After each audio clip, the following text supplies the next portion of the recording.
राधे कृष्णा। दोस्तों, कल्पना कीजिए, आकाश में उगते हुए सूर्य की पहली किरणें, ठंडी हवाओं के बीच गंगा के पवित्र तट पर गूंजते मंत्रों की आवाज और आकाश में लहराती पतंगों की एक अलौकिक दुनिया।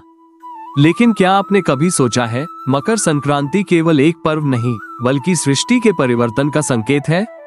इस वीडियो में जानते हैं हम कब होती है मकर संक्रांति और क्यों हर साल ये सूर्य के मकर राशि में प्रवेश का प्रतीक है।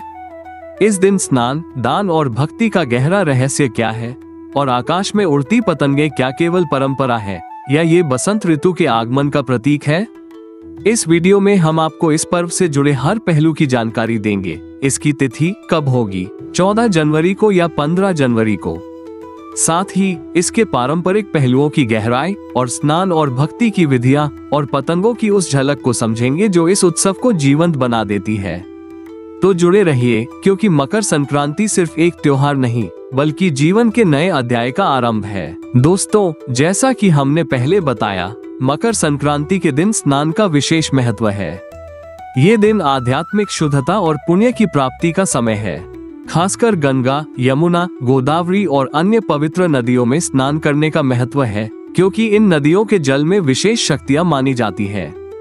और गौर करने वाली बात यह भी है कि प्रयागराज में महाकुंभ का आयोजन भी 14 जनवरी से होगा, जो कि 26 फरवरी तक चलेगा।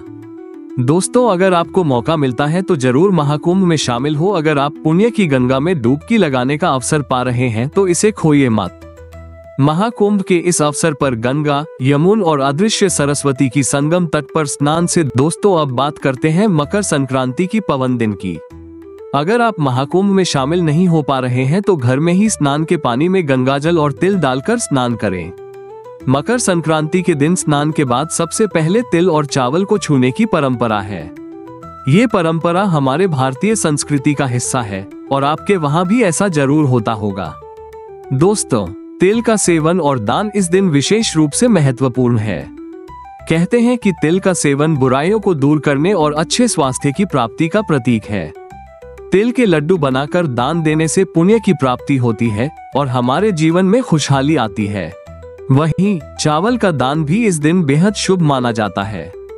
चावल का दान समृद्धि के प्रतीक के रूप में किया जाता है। और हाँ, पितरों को तिल अर्पण करने की परंपरा भी इस दिन जुड़ी है।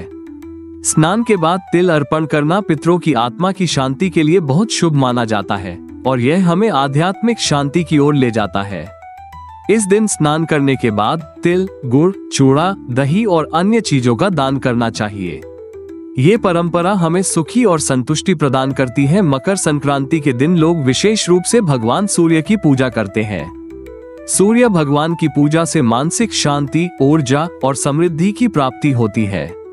इसके अलावा इस दिन नवीन संकल्प लेकर आत्मबल को बढ़ाने का समय होता है।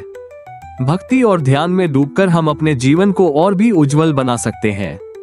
अब दोस्तों, बात करते हैं आपके और हमारे मनपसंद कार्य की, जो हम मकर संक्रांति के दिन इंतजार करते हैं। पतंग उड़ाना और बसंत ऋतु का स्वागत। मकर संक्रांति पर पतंग उड़ाना केवल एक मनोरंजन नहीं बल्कि एक प्रतीक है।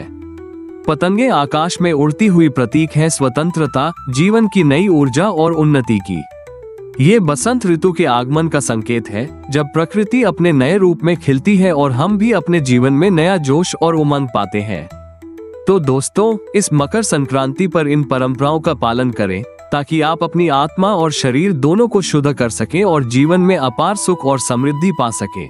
अगर आपको हमारा वीडियो पसंद आया हो तो कृपया इसे लाइक और सब्सक्राइब जरूर करें और कमेंट्स में हमें बताएं कि आप इस मकर संक्रांति को कैसे मनाने जा रहे हैं।